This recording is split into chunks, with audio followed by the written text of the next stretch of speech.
And we are back with another episode of From the Rafters. Sam and I are here recording on Thursday, March 24th. And the Celtics are good. The good Celtics have officially outweighed the bad Celtics in terms of games played. And the bad Celtics were a 500 team. And in the grand scheme of the NBA, that's like, it's bad for the Celtics, but it's an average team. And when you combine that with the ridiculous, like above expectation Celtics that's been the second half of the year, they're 1.5 games out of first place, tied with the Milwaukee Bucks and the 76ers, I believe, who are all 1.5 games out. Actually, I think they're tied for third. Milwaukee's 1 game back. No. It's all three. Milwaukee, by the time people are listening to this, so it's Thursday afternoon, Milwaukee will play Washington tonight, and You're right. they're heavy favorites. So by the time you listen to this, they very well could be Probably, above or yeah. below. You know, you never know. Maybe that man True. Porzingis pours in a bunch of points tonight, right? Battle You never of know. the Europeans, him and Giannis. But regardless, Celtics have a serious shot at first place, second place, third place in the Eastern Conference, which if you had told me in February or in January, I would have laughed at you, and I'm sure Sam would have laughed at you as well. It's kind of crazy the turnaround they've gone on. That's not news to anybody. Me saying that isn't like some, a revelation. Sorry.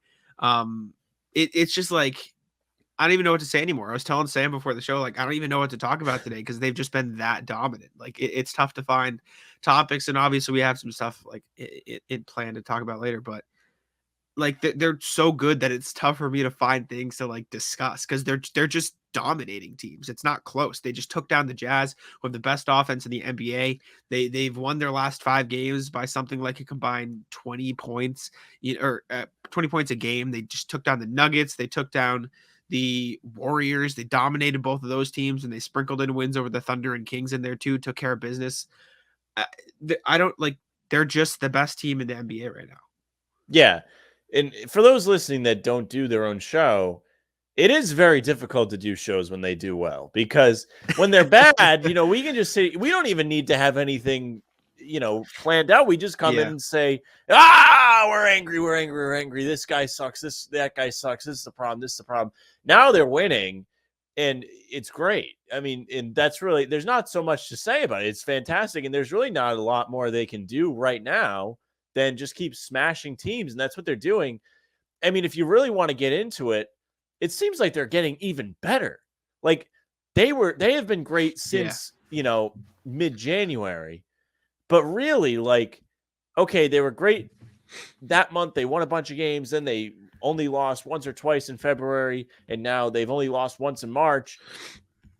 But the wins are getting more dominant. Like you said, they're dominating these teams. And by that, we mean like they're not even letting these games get close after they blow them open. And they're good teams. Like the Jazz are a really good team. No. They're like earlier this year, we would do these shows or the pre-games, and Jack was more optimistic than I was at first, just because I love to get optimistic about this team. And early in the season, they started slow, and then they went like 8-3 or something. And I was like, all right, they figured it out. And then they hadn't. And I was like, I'm not going to be fooled again. So I kept saying, okay, yeah, you're beating these teams, pass an exam. There was a stretch where they played well, and then they dropped a game to Charlotte, who at the time was above them, I think, in the standings. So I was like, all right, you got to beat these teams that are above you in the standings. Okay, now they're just smashing everybody. Like even like Golden State, Curry went down. So that is the little caveat to that win. Sacramento bombs. They were dominating before they were out ahead of that game before Curry went down. The only thing that kind of makes it different to me is that, I mean, the Warriors did kind of battle back in that game, and they didn't have Curry. So he could have helped their charge back. But besides that, okay, Denver, they go in there, they blow them out. It really doesn't get close again. OKC, they blow them out for the most of the time, but then they start screwing around because it's OKC. Utah, they went up 10 early, and I don't know if it ever got back to single digits. Like in the first quarter, in the first 6 minutes before they missed a shot, they were up 10. And typically when a team is shooting like that and they don't miss, there is always that shell shock when they come back down to earth, and it's not so much that they're, even if they go from shooting 100 to shooting just 50%, they fall off. The other team typically will come back and make it a game. That didn't happen against Utah. They Yeah. dominated that game. Grant Williams comes in, gets 3 fouls. Tice comes right in and balls out. I mean, the Dominates. Celtics You saw have his block, right? His block Oh again. Who yeah, was I it? watched the whole game Clarkson. yesterday. So sick. So sick. Scal with a nice Seinfeld reference. Very well done by Scal. Not something we say a What lot, was but it? Did I miss it? no soup for you. The soup Nazi. Ah, Tice yes. German. Yes. I appreciate that. But he was really great. He got a standing ovation, which I enjoyed from the fans. I love when the fans give props to the players. I don't think you get that everywhere, but it's like they recognize when you're doing a good job. Like, for example, I went to the Mavericks game, and there was a possession where Rob denied Luka the ball the whole possession, and people were like pumped. Like they were like giving him like a hand. Like that was awesome. So yeah. go ahead, Speaking Jack. of Scal, I was just gonna say, Scal put it best.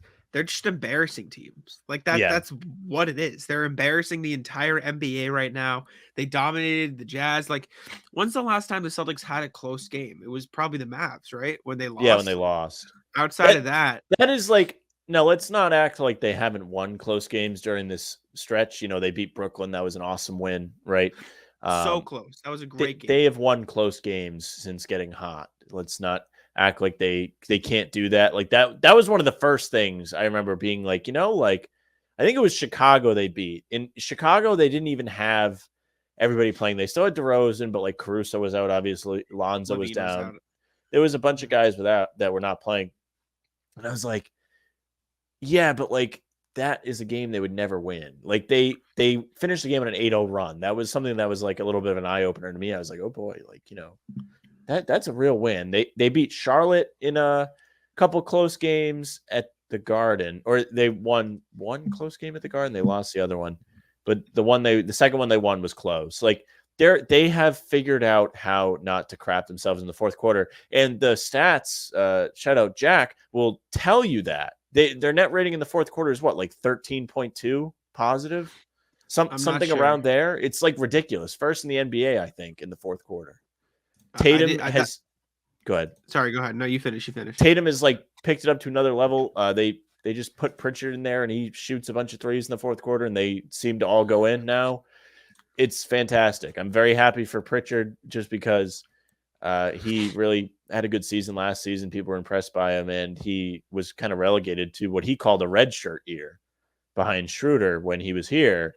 And now he's got an opportunity. He's picked up right where he left off, and that's great to see.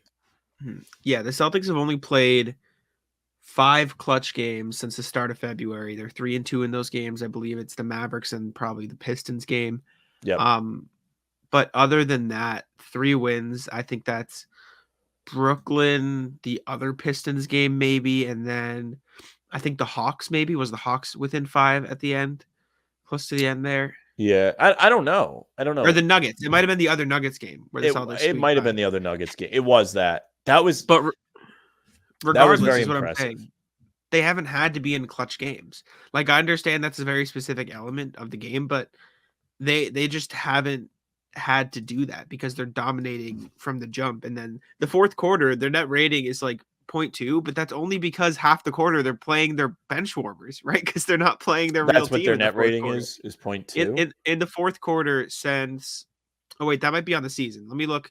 On the season, their net rating is 0.2 in the fourth quarter, but that's the whole season since the start. Well, they crap themselves in the fourth quarter for after exactly. Season, do you want start of the new year, or do you want since February? Those are the two. Do since like January 6th, since the Knicks thing, since they lost. January 6th. Okay, I believe that was like a date that was thrown around. Since January 6th, they have the 4th best fourth quarter net rating. Try the 7th. I don't know which day the Knicks game was on. Yeah, if you start after that, it's probably since the 7th. Since the 7th, it jumps to 10.3 since then. There you go. Yeah, you're right. Yeah, that was the day. Which is 3rd best in the NBA. Their defensive rating is 3rd best in the NBA, and their offensive rating is 7th best in the NBA. That's the sneaky thing. And I'll pivot here a little bit. We talk a lot about the Celtics defense and how it's been the catalyst, which it has. It's been phenomenal. It's the best in the NBA. They're the best defense in the league right now. Their offense during the stretch has been amazing. It's been so good. And you can say, oh, that's just because Jason Tatum is popping off. Yes, correct. But the reason he's been able to do this is because not only has he adapted to be a better passer, The entire team gets Tatum in his spots to succeed, and then they do what they need to do when Tatum doesn't have the ball in his hands. Horford's making shots. Smart is making shots. Brown looked improved the past few games. He's getting to his spots when he needs to. Grant Williams is hitting shots. Grant Williams is cutting. Grant Williams is passing. Grant Williams is such an underrated focal point of this offense, even when he's not in the corner now. It's huge. Robert Williams can pass the ball. Derek Williams can drive and pass the ball. Every single player in the Celtics 7-man rotation can pass. 8-man rotation if you want to include Pritchard because he's making all shots. Every single player in that 7-man rotation can pass, can cut, can shoot outside of Rob, and can do everything on the offensive side of the floor. Not only that, but it complements Tatum so well that the Celtics offense has been phenomenal. Yeah. I mean, going back to Grant, he has used how well he shot the 3 this season to his advantage. Now he's taking advantage of how strictly the defense has to play him, and he's getting himself to the basket. He's driving closeouts. This is things that we haven't seen him do on the Celtics yet. Like, he's improving mid-season. That's great. Pritchard, another guy, mid-season improving. And I mean, he was great going into the season. I just remember talking about it on the podcast before the season. Like, in the preseason, he and Nesmith balled out. Like, they were great. Obviously, in the summer league, Pritchard balled out. We knew that they were capable. Nesmith has not shown it yet, but that is what it is. I mean, I still feel like he might be all right if he's given a consistent opportunity. Because, like, you can say the same thing for Pritchard. Before he was getting consistent minutes, he really wasn't doing much. But now that he is, he's really picked it up. And he's become a reliable three-point shooter. He's made, I think, 17 of his last 24 from what I saw on Twitter. Like, he is knocked down. You can rely on him. He can create his own shot from 3. And he really isn't even that much of a weak spot on defense. He's not elite or anything, but he grinds enough to where he's not getting picked on. He's not going to be a chink in the armor for the defense. And besides him, there really is no weak spot. Everybody is firing it on all cylinders on defense, including Tatum, who has picked up everything in the second half of the season. And he's a huge reason, not only that they're winning more games, but for that fourth quarter net rating. There was a lot of times early in the season that we were in these pods saying, what the hell's going on in the fourth quarter? Why can't somebody figure it out and put the ball in the basket? Because it wasn't even really their defense that was killing them. Well, there were some, like the Chicago game, they shot like almost perfect in the fourth quarter. But the Celtics couldn't buy a basket in the fourth quarter a lot of the times. Now they've figured it out. Going back to that Nets game, that is like win of the year. You beat a Nets team with Kevin Durant firing on all cylinders that day. They had Kyrie playing. Like, they looked good. That's the team you're going to see in the playoffs if, you draw them and you beat them. Not only did you beat them in a close game, and you made baskets down the stretch. You didn't just scrape by getting lucky that they didn't score. You put that game away. The only game since then that you can really point to say, wow, they didn't execute in the fourth quarter was the Mavericks game, which they lost. But that was just an off day. It really was. And it was an anomaly. The Kevin Garnett day was that day. Obviously, everybody kind of around the team was kind of hopped up that day. Those guys probably had a little bit of nerves. I mean, and as much as it was an off day, they only lost by 3 points. And an off day plus Luka Doncic on the other side of the floor. Like, I mean, that's what it is. And obviously that's not an excuse. They're going to have to pick it up in the playoffs, but I take that with a grain of salt. That was a good team. Also, I apologize if I sound stuffy. I can't breathe out of my nose right now. I have allergies. It happens. You know what you got to do is you put those vitamin C tablets in your waters. No shot. I don't even drink them that much, really. I just kind of drink a lot of water, and I do all right. But I'm gonna need to drink some more water. But anyways, what else I was gonna say? Celtics net rating in general since that January 7th game you were talking about is first in the NBA, and it's not close. They're at 13.7 for a net rating. The Suns are second at 9.2, and after that, it drops down to the Timberwolves at 7.1. The Celtics are in first and have almost double the net rating of the third best net rating. It's like they're dominating. They're the best offense by over 4 defensive rating points, and they're the fourth best offense in that time span behind only the Timberwolves, Suns, and Nuggets. They're the best team in basketball and it's not close. And if you Yeah. had told me this a month ago, I would have thought you're crazy.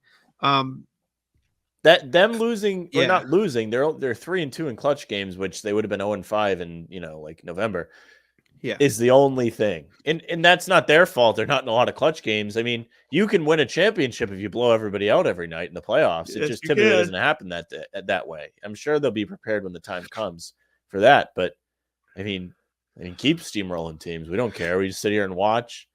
I lose $5 just to ensure myself a good. And I'm so addicted to them winning now to where, You like, got to if they, stop making the bet. I don't care. It's only $5. It's worth it. If they lose, like, it's really worth it because the odds are so skewed now. Like, if they lost yesterday, I would have made $125 off of 5. And I'm so addicted to the winning now that I feel like I will be crushed with a loss. Yeah, I'm just addicted. It's like, I know. this is like a cross sport reference for those of you It'll that will get it. be. Go Liverpool, ahead. they like never lose. They're competing for the title in the Premier League this year. They're like 1 point behind Manchester City. It's unreal. Like Brentford they fell just off. I'm don't pissed. lose. They don't Brentford lose. fell Like, these teams don't lose.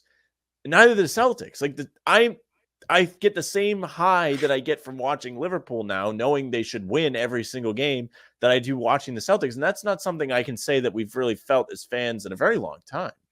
Yeah, and it's better because it's a crushing loss when they lose, but it's not an angry loss. Like, you're just upset. You're like, damn, they should have had it. It's not like I'm not mad at them when they lose No, anymore, I mean, which you is can lose crazy. every once in a while now.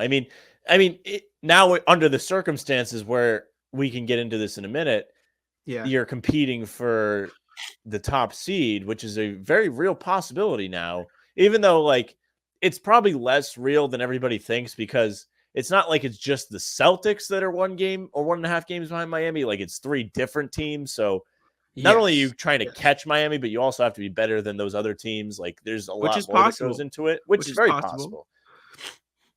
But you could realistically get the first seed. So now if your goal is that, which not every fan's goal may be that for, the matchup reasons. But if it is, every loss is going to hurt. You're like, damn. Like, I was mad yesterday because Brooklyn lost, but Charlotte and Atlanta both lost. Like, those 2 teams missed a huge opportunity to get closer to the Nets because they lost. Not only did they lose, they lost to bum teams. Charlotte lost to the Knicks or the Pistons, and then Atlanta lost to the Knicks. Or those were the 4 teams involved, I promise you. Hornets got a big game coming up. They play the Nets. Week, they play the Nets on Sunday, and they are going to get the absolute crap kicked out of them because that is the first day where Kyrie's going to play there, and they're going to have a big, celebration. He'll probably get a standing ovation when he comes on. I mean, you name it, they're going to serenade that guy. I will say, though, I'd kind of rather the Nets stay at 8, because if the Celtics are fighting for 1, right, which they have a chance at, the Nets are probably going to beat the Raptors, I would argue, even if it's in Toronto. I don't care. I don't care. I think if it's in Toronto, you have more of an unknown. It's more of a variable. Which it will be in Toronto. Yes. However, big game tonight between the Cavs and the Raptors, Sam. Yes. So me personally, I want the Cavs to win. I do. I want the Cavs out of the play-in. Why? Because if the Celtics end up 3rd, they play the Cavs. See, but I don't think the Celtics will end up 3rd. I think they'll end up 1 or 2 at this point. I'm very sad. Even then, I don't think Cavs are going to be Brooklyn. And I don't either. But if the Celtics get 1, into this. You know what I'm saying? Well, if the Celtics get 1, it just depends. Cavs, you don't know. I don't know where Brooklyn's going to be. And there's a lot of people out there that says we shouldn't even care about this, and I'm not sure how much. The only reason I care about it is less that I don't think the Celtics can beat Brooklyn. I just don't think you want to start off a playoff run in a grueling series and then play in a tough Eastern Conference where there's a lot of other good teams. But I will say I agree with the sentiment that just win. Like, don't just win games. Yeah, I'm on that train now as well. And I don't think the Celtics have the mentality of, okay, let's drop this game so we can fall in seeding. Because based on the way they're playing, they're just blowing teams out. The Celtics are playing golf right now. They're playing golf.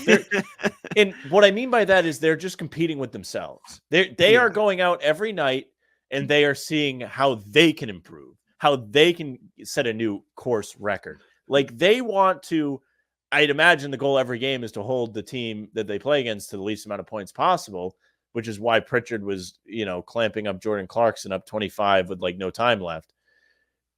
And then seeing how many you can score. Like, this has become a game inside the game to the Celtics. At least I feel like, and as a fan watching, that has become the game to me.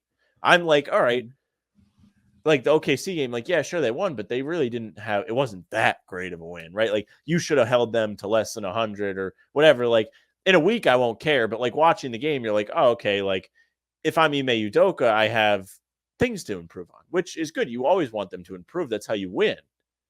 But they are playing golf. They are competing with themselves and seeing how they can improve every game. Yes, I agree with you. And like I said, and like what you're getting at, just win games, right? Like the higher seed you get, the better.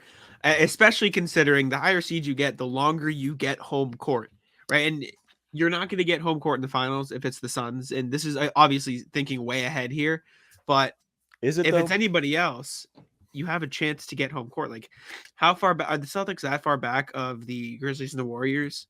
Yeah, I guess they kind of are. They kind of are, but.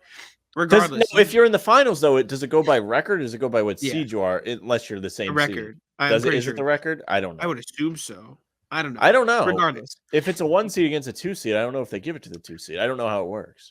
Regardless, like just win basketball games. They've got 9 games left. They could 8 games left. Sorry, they could theoretically get up to what is it now? 54 and 28 if they win out.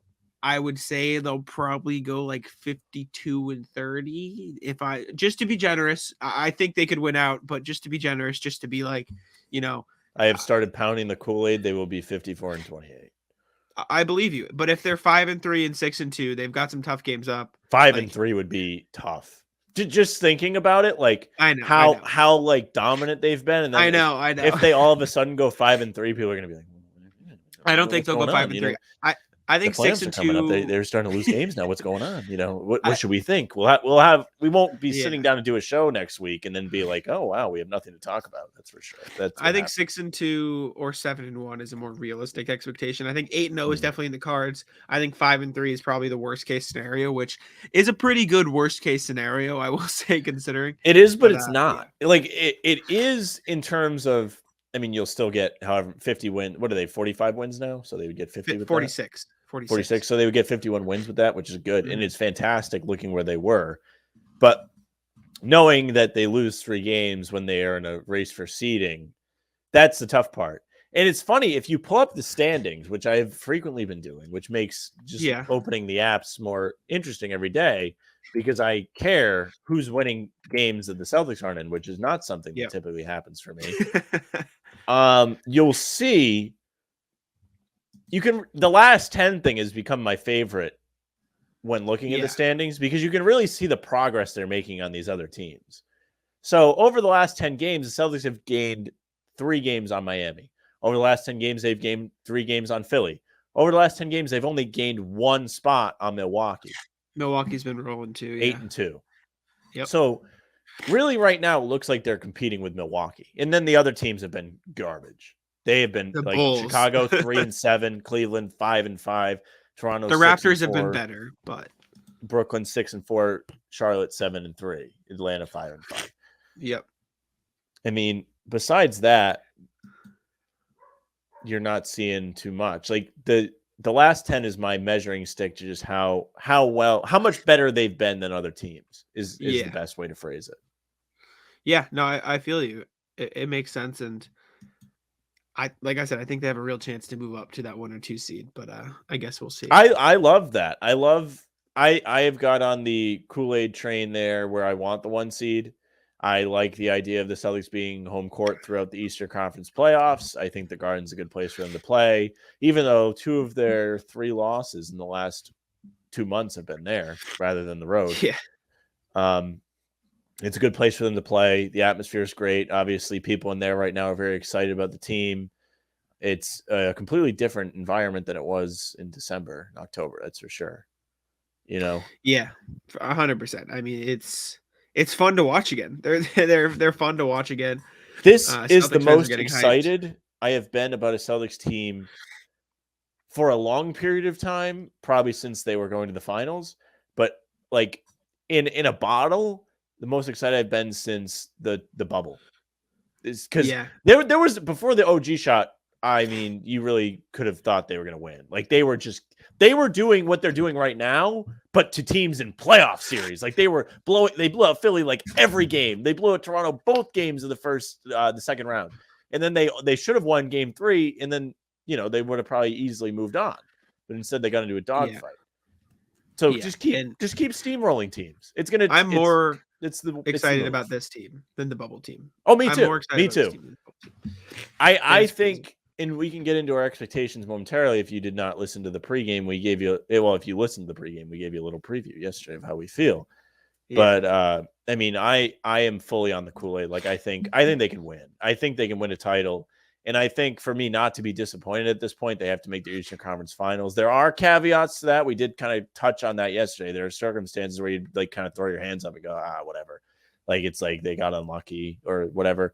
But realistically, the way this team is playing, they should be able to get themselves at the very least the Eastern Conference Finals, barring catastrophe matchups, and potentially go to the finals and win.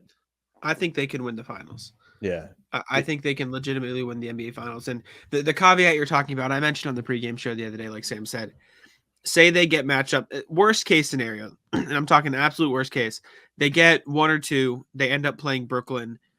Brooklyn fights them for 7 games, which they probably will. If they play Brooklyn, it'll probably be a long series. And then game 7 comes around and Kevin Durant just drops like a 50 bomb, doesn't miss, can't do anything. Like he's on fire and he wins them the game. That's what Sam's saying. You throw your hands up like, well, shit, Brooklyn's that was ridiculous. Yes. Like that sucks. You'd be angry, but you wouldn't be angry at the Celtics. You know what I'm saying? You'd just be mad that happened to them. Barring that, second round is the bare minimum. Second round, I think, is the bare minimum. And once you get there, it starts to get a little more tricky because in theory, you'd almost certainly have to face one of Milwaukee, Miami, or Philadelphia. Sorry. Which I think the Celtics still could beat any of those teams in a 7-game series. And that's where Sam's thing comes into play of, bare minimum Eastern Conference Finals, because then you'd probably have to play one of those 3 teams again. But for me, second round should be the expectation. First round, you need to win the first round series, barring that one very niche thing. Like I said, you need to win. It's not just Kevin Durant. If it's like, actually, yeah, it is just. Kevin Durant. There's no other circumstance where you should lose in the first round. The way the standings are set up right now, the amount of games that people would have to drop to really move down to where the Celtics would play like a Milwaukee or a Philly in the first Unless round. We're talking, the only other thing that I would consider somewhat acceptable is say DeMar DeRozan drops like 50 a game, and they play good defense, it couldn't happen. It's very different than KD, but like I said, there's like a 2% chance. But say DeMar DeRozan just decides he's Michael Jordan, Celtics play great defense. That's the only other somewhat like close thing, because you're not going to play Embiid. You can. Chicago is like not even being. First of all, Chicago's garbage against top teams. I know. We talked about this yesterday. The Celtics shouldn't lose to Chicago, but they shouldn't lose to Chicago. It would be, but then if we're saying shouldn't, it's unacceptable. I'm just saying there's no other player in the first round series that has the capability of winning their team's playoff games. DeRozan is the only other one that's borderline, and I don't think he can do it. Do you know what I'm saying, though? Just with the way he's playing this season, he's the only player. If you get beat in the playoffs by DeMar DeRozan right now, not 3 months ago, right now, it's unacceptable. I know. I understand. I'm just saying. I was just talking in terms of players that can win their team's playoff series, as in the Raptors don't have that, as in the Cavs don't have that, as in the that's it. As in the Raptors and Cavs don't have it. Level of teams do not have that. Yes, exactly. The lower seeds do not have that. I don't think the Bulls have that either. But I'm just saying DeRozan I would consider on the borderline just because of the season he's been having. But yes, outside of Brooklyn, there's no team you should lose to in the first round. Right. Second round is where things start to get tricky, because the Celtics could potentially lose to Miami, Milwaukee, or Philadelphia. I don't think they're losing to Miami. I'm starting to get even more confident on that after yesterday. Yes. And they Miami, I mean, you can say what you want about yesterday. Teams get into arguments or whatever, but they lost to Golden State, who didn't have anyone playing, and then they lost to Philly before they lost to Philly, who had no one playing for them except Maxey. So those are 2 games where Miami dropped to teams that aren't even at full strength with the playoffs approaching. And they got in a big public argument. It took them a long time to get anyone to the podium after the game yesterday. Yep. I mean, you want to talk about dysfunction. Looks like we got some. They look like the early season Celtics. They look like the 2019 Celtics. Yes. To me. It's a good comparison. There's a lot of players on the team that are very good. Jimmy, Kyle Lowry, Bam, Duncan Robinson, Tyler Hero. There are a lot of one of the Morris twins still on the team, right? Markieff, yeah. Yes, he's on the team. Oladipo's on the team. They're a deep team with a lot of guys that have, throughout their careers, played larger roles than they currently have. There is a lot to that where they could implode. I will say it's a one-time incident. We haven't seen this at all from the Heat yet, so it could be nothing. And Spoelstra after the game said, "Yeah, we just disagreed." Blah blah blah. He said he made a joke. He was very funny. They asked him about it. He was like, "Yeah, we were asking each other where we wanted to go for dinner, and we disagreed." And he was being sarcastic, but I don't know, man. Two bad, wow, voice crack. Holy shit! 2 bad losses for the Miami Heat in a row. They're dropping games, and it's not just the Celtics catching them, like you said. It's the Sixers catching them, and it's the Bucks catching them. They're in real danger of falling out of that 1 seed, which maybe they'd prefer, so they don't have to play Brooklyn. But I don't know, man. Yeah. Well, scary times. Another thing about Miami is, I've said this time and time again, the Celtics, in the one game that both teams were healthy, blew them out. That was at Miami. And then they blew them out the other game, but Miami didn't have anyone playing. Miami will be in town next Wednesday at the Garden. We'll all get to see another look at that. And after that, I think we can all make more of a judgment. I'm hesitant to make a judgment really off of one game, but it's what we have right now to look at. So this season, they have had their way with Miami. Yes. They've also had their way with Milwaukee for the last 2 years, which I keep saying. And outside of that one game, they've played pretty well against Philadelphia too. I'm just but I keep saying that too. We don't know yet. We don't know. They have a different team now. They have a different way they do things. But yes, they are 2-2 against the Sixers this year. One of the losses came with Cantor guarding Embiid for the entire game, and the Celtics had to choke that game for Philly to win. It was not a real game where it was back and forth. It was Celtics were up in the fourth quarter. Danny Green got an offensive rebound, which turned into a 3, and then they couldn't score for the rest of the game, and then they lost, which doesn't happen anymore. They are pretty good at scoring, and I'm not even sure any of these other teams, besides really Miami, are even that great defensively. Yeah, I don't even know how good Miami is, but I think Miami's defense is typically their calling card. Miami is a top 5 defense. But Philly is not a defensive juggernaut. Milwaukee has fallen off this year defensively. Chicago is not. Lonzo Ball's been out, which hurts them. I mean, Brooklyn is not a defensive juggernaut. Well, Jared Allen's out for them. They're still up there, but yeah. The Celtics are the best defense in the East by far. The next best defensive teams are all out west: Phoenix, Golden State, Dallas. But I truly feel like 2 things win you playoff series. It's good defense, and it's superstars that will get you over the finish line. You see my TikTok? Because that's what I said in my TikTok. Did you say that? I did. No, I'll play it for you. Verbatim. Hold up. I'll play it. For those listening, I'll promote it. I'm on TikTok now, making some content. Jack Simone NBA. Jack's whoring himself out over there. Hey, man. We've got views. We got 200K views on the first TikTok about Herb Jones. I wrote to win an NBA championship. All right, what do I... Let's turn our attention to the Boston Celtics. Top 3 team in the NBA to stand out. Great defense and star players. Yep, there you go. You're absolutely right. Yep. I mean, we're verbatim in agreement. And I listed it in the TikTok. I listed it in the TikTok. Far and away the best defense in the league. And Tatum's playing out of his mind. Jaylen Brown's, again, coming back. I mean, he's been great lately. He had a hiccup there, but he's been great. Marcus Smart has been great. Rob Williams has been great. Al Horford has been great without having to do a lot statistically, but he's blocking shots. He's making big shots, I think. The bench, Grant, Pritchard, Derek White. Derek White has found his footing a bit over the last week after really struggling from deep. Made a couple yesterday against Utah. I mean, and Tice has been great.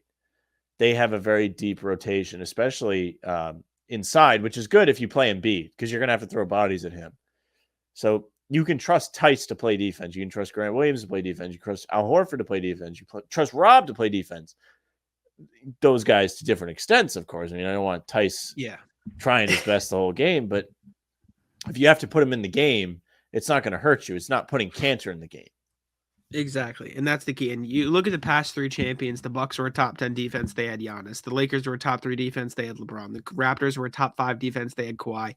It's a pattern, right? You see a clear pattern. Yep. Bad defenses don't win championships. You can win a championship with a bad offense. Lakers were like 16th in offense their championship season, but they had LeBron James and a good defense. And the Celtics aren't a great offense, but they're still climbing up towards the top 10 for the season, I believe. And they have the best defense in the league with a superstar player getting hot at the playoffs. Like, where are the Celtics in terms of offensive rating on the season? Because at the start of the year, they were bottom 5, right? And now they're sitting at 11th. They're the 11th best offense in the NBA this season. Yeah, that's for the whole season, and they were bad for the first half. And not only is that, but they have, the second biggest point differential per game or net rating for the whole season? Like, on the season? Phoenix? Their net rating on the season is second, to Phoenix. Yeah. And that's with them being garbage for the first half. It's crazy. And to put that into perspective, for the first half of the season, from October 1st to December 31st, the Celtics offense was, let's see, where does it rank? Oh, shit, I didn't hit refresh. I was like, what? That can't be right. Or maybe, it's because I'm looking at net rating. Yeah, the Celtics offense for the first half of the season was 20th. Yeah, it's and bad. They've climbed all the way up towards the top 10. So, I mean, big difference here. The Celtics are a good offense now, and the best defense. And I mean, is there any team in the championship? We'll just talk about it. We've talked about East matchups. Is there any team from the West that scares you more than the rest? That's hard because the sample size is less. Like, I don't know. For some reason, I'm not afraid of Phoenix, but I don't see Phoenix a lot. You know what I mean? Like, Phoenix is a very good team. They have good pieces: Chris Paul, Devin Booker, Mikal Bridges, DeAndre Eaton. Who? Please don't give me Dallas. I just don't want to see. Oh, agree. Yeah, I have no interest in that. You're absolutely right. It's probably unlikely. I think the Mavs could get there with Dallas Luka, might end up in the play-in. Are you on drugs? Them or Denver? Which one is 6? Denver's 6? All right. Yeah, Dallas could get the 4 seed. Dallas is tied with the Jazz for the 4 seed. They're climbing. I made a mistake. I was like, hello? No, yeah. Denver's a game. Really, the praise was meant for Minnesota, who has been playing really well. Lost to Phoenix yesterday. 2-game losing streak for Minnesota, but they've been on fire lately for sure. Let's hope they're cooled off coming to town Sunday. No interest in seeing them lose to Minnesota. Good team though.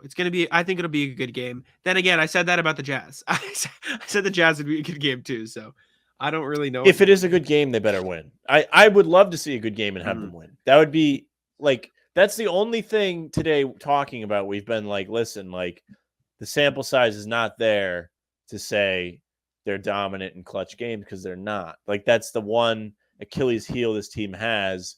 Even then, they still have a winning record in the 5 clutch games they've had to play over the last 3 months or whatever.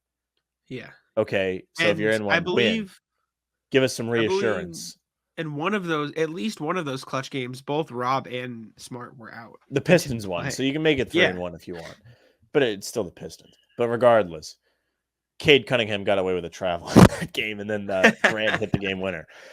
But yeah, you are playing unreal basketball. And I don't even know, the clutch is the last 5 minutes, right? I don't know if there's a way to filter it, but I'm sure if you filtered games that were close going into the fourth quarter, their record would be much better, which is also part of winning. Like clutch to me is the whole fourth quarter. I know it's not statistically, that's not what they define it as, but there have been games that have been a brawl for the first 3 quarters. When they were in Charlotte, that game was a pain in the ass. The Celtics didn't even play well. And then Tatum came out and said, you know what, we're going to put an end to this. And they won by 20. That to me is still impressive. That is to me a close game still for most of it. I mean, they were battling the whole game. They stayed in the game. They didn't fall behind. And when the time was right, they went out and won the game. No, yeah, I agree with you. I think it speaks to how far they've come because, like you said, they weren't even close on those games at the start of the season. So Yeah, man. I don't know what else there is to say. Like the Celtics are they're just killing teams. They are. It's a great thing, and It's a shame. It's a shame Tatum couldn't put together a whole season because because he'd be he MVP. would be the MVP. He would be. Before the It's season, that's what I was saying. I was saying if you can bet on it, bet Tatum for MVP. And then for 3 months, I looked like an ass. And then the last 3 months, I've looked like genius. If he puts together a whole season and the team does well, he might be the MVP. And still, what would you say? Denver's 6? Yeah. If they fall in the play-in, it's probably going to be Embiid because he's done it the whole season. And I still don't think Tatum should be the MVP. I can't justify it just because do it the whole year. And Jack, this is a guy I was arguing with you that he shouldn't be an all-star. Yeah, which was still crazy at the time. But yeah. I get very opinionated. I do not have any listen, I die on my hills, man. If the team's not winning, I don't think you should be recognized for your unreal performance. Just like people are like having a circle jerk for LeBron, just like we're having for the Celtics today, because he's scoring all these points, but like they keep losing. He didn't play yesterday when they lost to Philly, of course. Why would he? If LeBron James gets first team All NBA, I'll be pissed. Yeah, I'm sorry. Your team's 10, 11 games under 500. If the Celtics were that, I wouldn't be praising Tatum. I'd be saying he shouldn't be getting recognized. They are bad. You might be saying, Sam, sorry, I had to sneeze. The rest of his team's bad. Like, I don't care. I don't care. Fine, score 30 points a game, but you're not winning. I don't care. What I was gonna say is I don't think Tatum will get first team All NBA either, but not because he doesn't deserve it, but because I think there are players that are more deserving, and he'll get bumped to second team. Who? I think what'll end up happening. Curious. I'm gonna sneeze again. 1 sec. All right, there he goes. Sneeze. I'm dying, people. I'm sorry. I think they'll bump Embiid to a forward spot and put him at the first team. Because let's be honest, both of them deserve to be first team. I know he's not, but Jokic and Embiid both deserve. Fair. That is fair, though. Okay, then who's they the both other deserve forward? it? Giannis. Forward. All right. Which they should be able to bump Tatum to a guard then. I agree. Tatum should be first team, I think, but I think he'll get second. If he's not on any team, then it's rigged. Then something is wrong. But he'll be on a team. And the guy is literally like setting the world on fire. He'll be on. I think the better question is, does Rob get onto a defensive team? If he doesn't, that's criminal. That's a joke if he doesn't get on. I agree, but if he gets voted as a center, then there's arguments for Rudy over him, Bam over him, Embiid over him, which I disagree with. By like 100. I know, but Gobert's gonna get first team. That's how life works. Like that's just how. No, Rob should absolutely be first team. Marcus Smart should be first team. They both should have a shout for the award. Tatum should be second team. Tatum. I mean, you could take your pick. Could be on either of the teams on the starting lineup. Jaylen Brown plays fine defense. Al Horford doesn't really get enough credit league wide, but he does great. He's been a huge piece of why this team has improved this year defensively. I agree. Off the dome, I'll give you my teams. And again, this is like off the dome. I'm going to look at my old Defensive Player of the Year ladders that I put out. But let's see. NBA DPOY ladder 22. Did I put one out? God, hold up. I'm selling. Okay, yeah. So if I had to guess, I'd go Smart on first team with the guard is like it's up for grabs outside of Marcus Smart. Maybe like you put CP on there, but he's been hurt. Tybal would be a good bet. Tybal on first team would be great, or Drew Holiday even though Drew Holiday is having a bad year as well. But Smart on first team, probably with Tybal as the other guard, unless you want to count him as a forward. Is Tybal a forward? I'd say he's a guard. All right, so then I would go Marcus Smart, Matisse Tybal as the guards. I'd put Giannis. I think I know they're not a great team, and I don't think he should win the DPOY, but he's on an all defensive first team. He's been great. I think Giannis. They have the same record as the Celtics. Like they have a better winning percentage than the Celtics. Isn't that funny? Oh, okay. Great defensive team. Okay. All right. Yes. Yeah, I meant that. Yep, and then I think it's a toss-up between Jaren Jackson Jr. and Mikal Bridges for the other forward spot, and whoever doesn't get it will get second team. And then I think Gobert will probably end up as the first team center. And then for guards on the second team, I mean, hell, guards is, I mean, chalk it up. Maybe you throw, shit, I don't know, man. Fucking Gary Trent Jr. could be on the second team because he's leading the league in steals. He's been filthy on that side of the ball. So you throw him there, and then you put, yeah, I don't know, Chris Paul or Kyle Lowry could make the second team all defense, or Drew Holiday, one of those three. We'll get the other to spot. And then you put the other of Mikal and Jaren Jackson. I think you throw Jason Tatum as well, or Draymond. I think Draymond has to be on a team. I know he's missed time, but I think he deserves to be on a team regardless. He's been that good. Okay. He deserves to be on a team. Or Evan Mobley, one of those guys. That'd be something as a rookie if he made the first filthy, or even one of the defensive teams. Even Herb Jones, he's been that good. And then I think Robert Williams deserves that second center spot. There's arguments for Rob Williams should be on one of those teams. He should probably be on the first, but he won't be. Like from what you're saying, I kind of not agree with the logic. Results, you agree with I agree with the logic. Like they will, because they're just scrubs. The people that vote on this, like it's just the whole thing's a joke. The awards are a joke. It's not well defined. Everybody has different measurements, including us. Like you value guys differently than I do, and I put a lot of it into winning, which I think is important. I don't think you're one of the best players if your team's not winning. I'm sorry, and that's valid. I just don't think there's any set rules, so they just kind of wing it, which is they are not. There are no set rules. But yeah, I mean, I don't. Oh, the last thing I did want to mention was UC Deuce smack Marcus Smart. Yes, last night. I liked that. I thought that was great. Also, one thing before we go, the Coach of the Year thing. Yes. I'm starting to really think it should be Ime Udoka. I just think, and here's why. One, I'm biased. Two, the team, you can truly see the impact he has had on this team. Yeah. They were no good. They were not playing well, losing games, choking games, you name it. They were doing it negatively.